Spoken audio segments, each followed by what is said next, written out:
Welcome back. We are now in the last leg of our live coverage from our studios at Times Square, New York, on this special Newshour edition. And we have a full power-packed panel with us in our studios right now.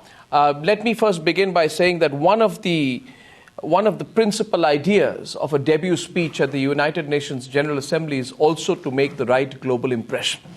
And that's what we'd like to talk about here at this part of our last leg. 11:30, we are going to play out the Narendra Modi speech, in case you missed it out live. Navika Kumar just walked back from the UNGA, our political editor. Dr. W.P.S. Sidhu is a senior fellow at the Brookings Institute and the Brookings India Center. Good to see you, Dr. Sidhu. Maruf Raza, of course, is with us. And Dr. Dinesh Sharma is an associate professor at the Institute of Global Cultural Studies at the State University of New York. Thank you very much. Thank you for coming in. So along with this very distinguished panel, joining us from Delhi is the convener of the Foreign Affairs Cell of the Bharatiya Janata Party and the member of the party's national executive, Seshadri Chari. Mr. Chari, I'd like to begin with you. What's in your view, besides the India-Pakistan tangle, which has become predictable and which Mr. Modi dealt with a fair amount of firmness, what is the key takeaway for you from Mr. Modi's UNGA speech?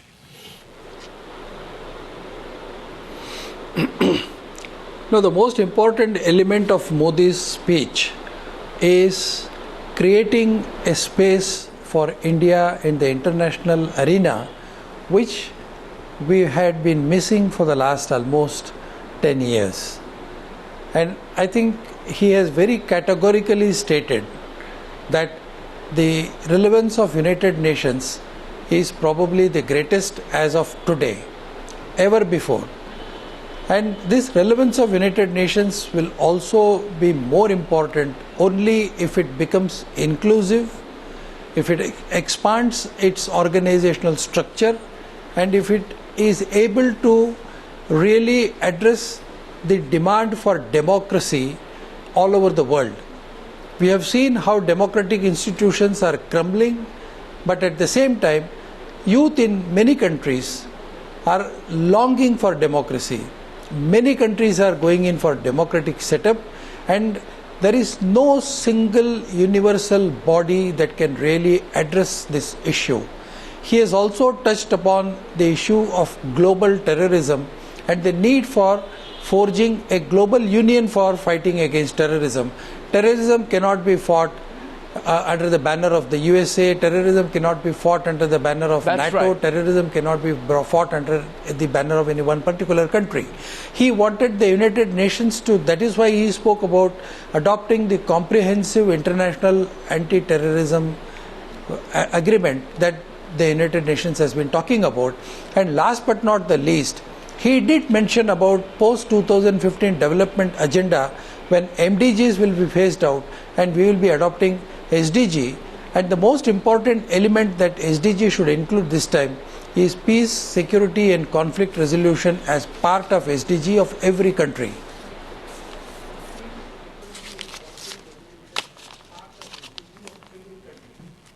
Thanks for your quick roundup. I agree with you. I'd like to toss over to Dr. Sidhu. Dr. Sidhu, in terms of impressions, I'm sure you've been watching not just speeches of other Indian prime ministers, but global leaders making their debut at the UNGA stage.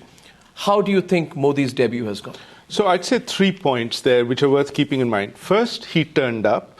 This is not always a given. Did you doubt that? Certainly not in this case. But in 2012, the Indian Prime Minister didn't turn up. That's right. I'd just like to place in context Dr. Sidhu's point, well taken. In 2012, the Indian Prime Minister didn't turn up in a critical year, and S.M. Krishna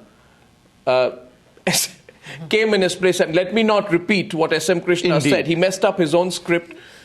Very much and embarrassed the whole country. That's right. So that's number one. Number two, for the first time you actually see a very clear articulation of the linkage between India's role in the region and sort of cooperation in the region and the global role. That's a very interesting sort of dimension. There are also some tensions and, if you like, disagreements between that. Yeah. But what's interesting here, and this is perhaps the third point, there is actually a greater degree of continuity, because if you look at some of the speeches made by previous prime ministers, there is similar themes there, but the delivery, the articulation and the elaboration was nothing like this before. The last point I'll make is, very important. Surprisingly, and actually not so surprisingly, there's quite a lot of parallel here in this speech with the speech of President Obama. And that's worth noting as well. We made exactly and precisely that point earlier today. And I'd like Navika to expand on that. We made the observation that it appears to us, Navika, that Modi has seen the context of Obama's speech and also perhaps empathized with the problems of America and offered those few points which, if America was to pick up, it can build a very strong strategic partnership. So Modi, in a way, has really taken off from the script where Obama left it. Absolutely. Modi is very, very aware of the fact that Obama is talking about attacking terror. That is right now the single biggest item on his agenda. He wants to leave a legacy in the last 2 years of his second term. And combating terror is the main focus of that. And Narendra Modi recognized that. But he also needs to push the envelope on another issue. He knows and he's pushing across the point that India is a victim of terror, but instead of just complaining the way Pakistan did, he took it in a much more statesman-like manner. I mean, just look at it. I love this part of his speech. He talks about Nepal, he talks about Bhutan, he goes about democracy in West Asia, North Africa, and Tunisia. Yes. And he refers to these countries. That's right. And also in Africa before he actually comes down to Pakistan. So he's not making it a whining pitch as far as India is concerned. He's talking about a statesmanship. He's talking about all the countries who are strife-torn and want to move forward from there and how India can engage with these countries. But he's also saying that as far as Pakistan is concerned, the ball really is in their court, whatever Nawaz Sharif may have said on the floor of UNG. I think that's very well put, Navika. And when he does come to Pakistan, he speaks with authority. And if I may say so, Professor Sharma, I felt that he also spoke with a certain degree of mature magnanimity. Because he speaks about Pakistan not in a pinpricking way about the cancellation of talks. He speaks about assistance that India provided to the Kashmiris and of the offer of assistance in Pakistan-occupied Kashmir. It's a different tone and tonality from the kind of, fairly narrow-minded script which Sharif read out yesterday. Absolutely. What did you make of it? So I would say yes. I mean, on all of those points, Prime Minister Modi is projecting a global image on a global stage. He gave a speech before he came, Make in India, launching Make in India initiative, making India the hub for manufacturing, making India competitive with China. Here at this stage, he's projecting on a world stage, a global message to the rest of the world. This is 120 years after Vivekanand, with whom he shares the first name Narendra, and he's made a reference to that. So he's quite mindful of his role in history as an Indian who's coming to the West, to America in particular. He's made cultural references to yoga. Yes, he has. The peace, non-violent civil disobedience that India has given to the West. Exactly. That was the start of non-violent civil disobedience that India has given to the rest of the world. He also talked about sustainable development, which India is now taking a lead in terms of NGOs, global development, sustainable development. And he's making all of these points, as others have commented, because he's aware that America is now trying to pivot to the Asian Pacific region. And as much as India may not want to play a role between US and China, but there is no choice in that matter, right? India has to play some sort of a constructive role as a third wheel, because India is trying to play catch up with China and remain in close tie with the US vis-a-vis Pakistan in particular. Professor Sharma, there's one point which has not been raised. I find your thought, going in that direction. When he speaks, Maruf, of G1 to G all, and he speaks, I wouldn't say with bitterness, but he speaks with disappointment, and he holds out a very sophisticated threat that if the United Nations Security Council were not to reform, then the United Nations itself would become irrelevant. Then he speaks about G all. I felt when he was making that point, and when he said Nirashavadi, there are some people who believe that the world order will not change. I thought that was the subtext. And that was the extempore part of his speech. See, he is a leader whose appeal to India has been that he represents the aspirational young Indian wanting to make a point. Now, I feel there's Modi also wanting to project himself as a leader of the developing world? I think I felt there, think you know, that was sort of the context in which he was making that point. What do you think? I think, Arnab, that's a very astute observation on your part, and quite frankly, it missed me. But I must admit that without attempting to sound self-congratulatory, we had covered almost all the issues, anticipating him to make this point. And if you remember in the morning, I had said that if the UN is unwilling to reform itself, then instead of writing a report for its 70th year, it should start beginning to write its obituary. Because as an organization, it will then become clearly irrelevant. I think what's more important is, I think, to my mind, there are 3 or 4 points I wish to make. One, the art of genius is to keep things simple. And I think Mr. Modi achieved that impeccably. I agree with you. The second point is that what he is indicating to Pakistan, and which hasn't come out in all, and my ears are ringing with all the Pakistani chest thumping that I've been having to hear for all these days, is basically Pakistan, in the words of Ahmed Rashid, the writer and journalist who I respect greatly, needs to de-ideologize itself. Yes. It will always continue to catch the wrong end of the stick if it is caught up in the ideology of the past. Mr. Modi indirectly also referred to it, that India is an old civilization where we approach issues philosophically and not get hung on ideology. He started by saying that. That was also an indirect message to others. My point was that he was repeatedly making those points which, you see, first he says India is an ancient and old civilization, and there's a certain philosophy driving our approach to the world. I felt that was a very well-structured... No, I wish to also bring out that this whole Indian philosophy is also based on the point he makes about Kashmir. It is a point which he makes that our offer of whatever assistance the world is willing to give is based on humanism. It's based on humanism. I take that point. We as a civilized society would go all out to do things. Here's the last point, that don't take us to be a bunch of foggy idealists. So we are realistic, and as Professor has brought out, that you don't reform the UN, you don't have a counter-terrorism global initiative, you continue to be G1 to G whatever, you are going to waste your time. Modi is a pragmatist. Absolutely. Dr. Sidhu. Yes. And Modi realizes the days of the non-aligned movement are over. He would want to play a role.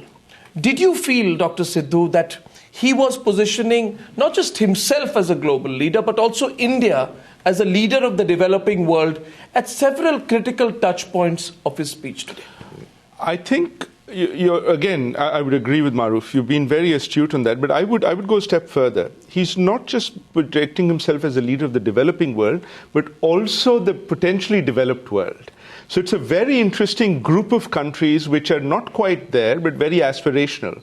And in this context, I think all the visits before are equally important. China, Japan, Australia, Vietnam, where the Indian president went, I think are all critical to this. I think Modi coming here directly without all of those other visits would have been a very different message going through. And now with that background, I think it's much more significant. I would actually say there's a little bit of a tension between the idealism and the realism in the following way.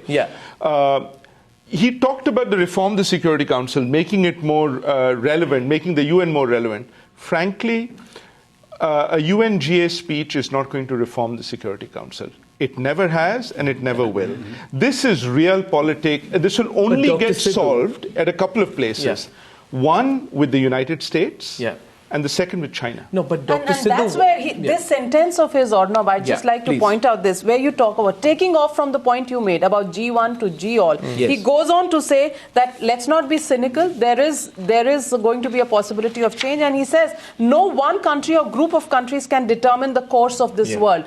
Clearly putting the point across that countries like India can no longer be treated as part of a developing world, staying in the background. In fact, this one sentence points out that India is now engaging with so many powers in the world, and it needs to be treated as an equal, rather than just have a club of some countries who will decide which way the world trades. So Navika, where a lot of people will appreciate Modi's speeches, because there is a certain amount of candor in his, saying that we now are part of the global elite.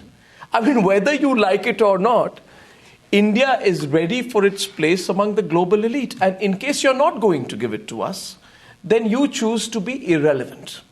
That's a very interesting pitch. I was speaking to someone yesterday. I think Seshadri Chari wants to come in, but I was speaking to someone yesterday, Dr. Sharma, about the Madison Square address of Mr. Modi. Tomorrow. And that gentleman who I spoke to, who's a senior journalist, told me that there's a sort of, it is now cool to be Indian. Modi makes it cool for the NRI to be an Indian. So it's a coming of age for the Indian who's Correct. living abroad. Yep. But it's also with a leader who is strongly asserting India's presence, not in an apologetic manner or in a very subservient manner, but in a rather emphatic manner. Correct, I think the tone and tonality is something which the White House will not miss out. Right, exactly. When Modi goes there day after he's tomorrow. the first prime minister to come here, right? Well, Who's yes. born after And- independence. and He's now- made that point several Yes. times. So we have to be mindful of that cultural fact. He's following on a long line of Indian Yeah. philosophers, thinkers, political activists Yes. who've come here for many years. So he's now packing MSG on Broadway, which carries its own cultural significance. Not everybody's able to pack Yeah. Madison Yeah. Square Garden, right? Michael Jordan, Barack Obama, and now And Narendra now Modi can coming on pack MSG, right? So that's the cultural significance itself. Yes. But I would agree with Yes. everybody who's just said Yes. that he's looking to the future. Yeah. But Modi is also cut off the same cloth as some of the early nationalists. You see, he will get noticed. Okay. And my own view is that this speech, that Madison Square, gets him a lot of attention before he goes to Washington. Seshadri Chari, yes, you were making. Do you agree with that view, Mr. Chari, that he's trying to also position himself as a global leader and be the voice of the developing world? Yeah, exactly. It is from this point that I wanted to make two more observations here. Close on the heels of India's Mars expedition being a success, and also Modi spoke about the SARC satellite, and we are prepared to offer SARC satellite free, he said, to all the countries, especially the SARC countries. And close on the heels of this, he made two very important points that both Washington and Beijing should sit up and take notice. Without making any reference, he very clearly said, sea and space. Sea was a uniting factor. Today it has become a factor of conflict. And space, we don't want race in space. Instead of Sea, space and the converting cyber space world. into a race arena, what you should be actually be doing is, and the space and the cyber world, what these factors are supposed to unite us, but they are actually dividing us. So he has brought the attention and the agenda back to unity through all these natural resources and other things. And he also mentioned about good terrorism and bad terrorism. I think this is one reference that Washington should take more seriously. He did not name any organization, which the Washington did some time back. But without naming that organization, he very categorically said, terrorism is terrorism. It is to be bad. There cannot be good terrorism. And I think this is a very, very strong and straightforward message that he has addressed to the Washington. And this is the message that makes him from an ordinary politician to a statesman.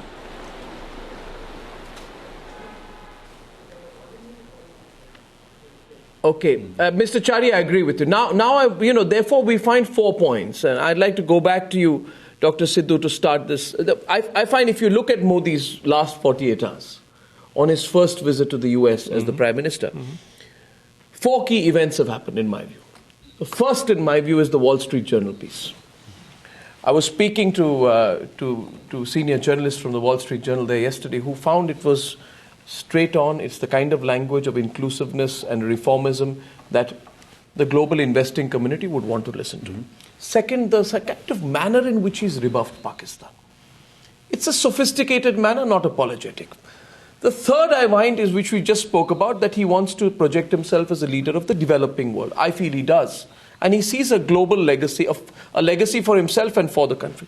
Fourth point is what I want to start the discussion on.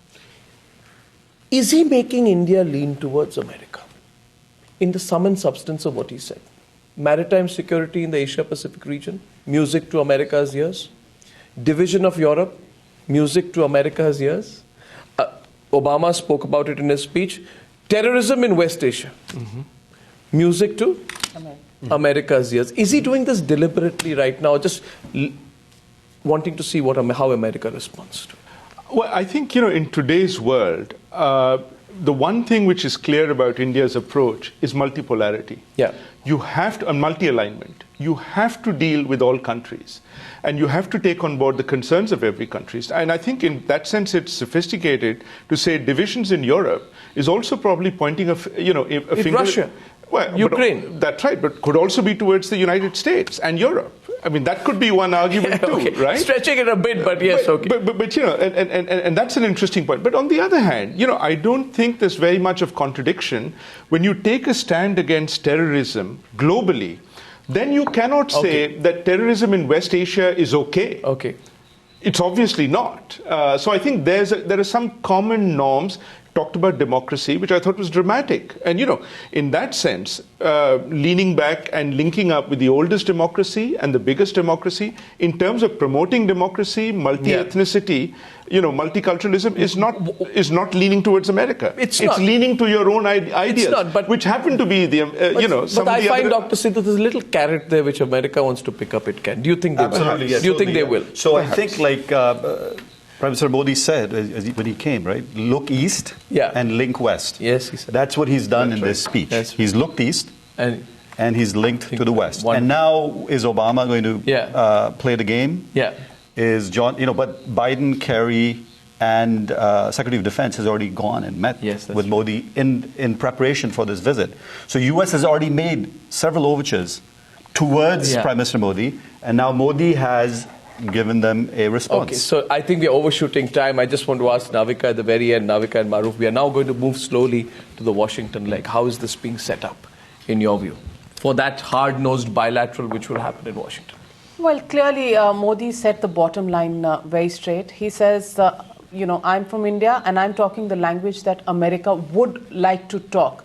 But there is a little bit more that America needs to do to show its commitment that it means what it says about a fight on terror. If it's a fight on terror, that it's not just in Syria, then it has to be in Pakistan as well. You can't choose Pakistan over India when you come to this part of the region. Exactly, well put. Maruf, I have very little time, but 3 quick points. First, Modi is not pitching himself just as a leader of outside the developed world, but please remember, Manmohan Singh lost the opportunity to become the leader of the Commonwealth Group of Nations by not attending the Sri Lanka summit. So Modi is picking up where Manmohan lost the initiative. The second quick point is the US needs to be with India for India to counter China's aggressive. That's a given. That's a given. And finally, there is a linkage between terrorism in West Asia and terrorism in South Asia. And so therefore you cannot address South Asian terrorism issues just by ignoring the West Asian dimension. So therefore he was